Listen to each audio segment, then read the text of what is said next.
হাতির গল্প করতে করতে আমরা জঙ্গলের বেঁকে যাওয়া ট্রেল ধরে এগিয়ে যেতেই আমাদের থেকে বেশ অনেকটা দূরে একটা বিশাল গন্ডার দাঁড়িয়ে আছে দেখলাম।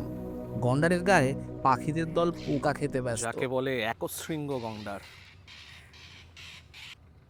আমাদের থেকে অনেকটাই দূরে রয়েছে। এখানে একটা ওয়াটার বডি রয়েছে, সেই ওয়াটার বডিটার সাইডে একটা সোয়াম্প এরিয়ার মধ্যে ও দাঁড়িয়ে আছে। জাইগ্যান্টিক সাইজ, মানে আমাদের থেকে এটা অনেক দূর, কিন্তু মানে অ্যাটলিস্ট এটা 8 ফুট লম্বা হবে। তো এই জলাশয়ের আশেপাশে প্রচুর হাতিও থাকে, প্রায় 20টা হাতি এই এলাকায় আছে কিন্তু টোটাল। অনেক দূরে আরেকটা রাইনো আছে, আমার এই মোবাইলের লেন্সে সেটা ধরা পড়বে না। আমি খালি চোখে একটা স্পটের মতন দেখতে পাচ্ছি। আমাদের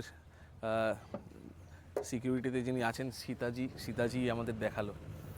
তো সীতাজি কিন্তু অনেক পাখির নাম জানে, প্রচুর প্রচুর প্রচুর পাখির নাম জানে। আমাদের যে কোনো জায়গায় যতগুলো পাখি আমরা দেখতে পাচ্ছি সব তো আর মোবাইলে ধরা সম্ভব নয়, ও কিন্তু প্রত্যেকটা পাখির নাম টাম বলে দিচ্ছে বেশ।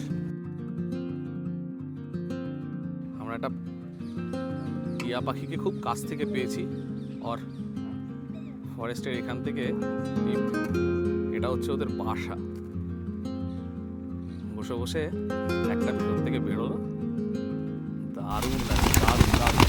এটা কিন্তু ভাগ্যের ব্যাপার, মানে একটা পাখির নেস্ট এরমভাবে রয়েছে, এটা হুট করে পাওয়া যায় না।